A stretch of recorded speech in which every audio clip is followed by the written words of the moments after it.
This is a video on a common iPhone problem, not charging or loose connection. This is commonly due to the dust that accumulates in the connector. We first have to fashion a toothpick with a utility knife so that it's slender, and we have chosen a wooden toothpick as it does not damage any of those electrical connectors.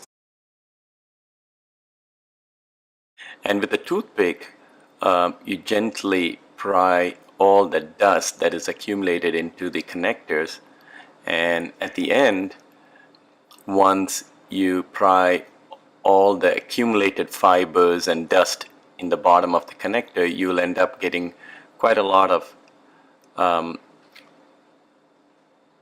dust and fibers that can be taken out of these connectors. Once you finish doing that, your pin will connect to these connectors without any problem.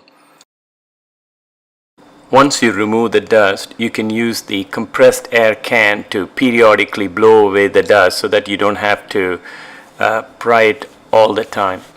This is a good preventive maintenance. Thank you for watching my video, and God bless.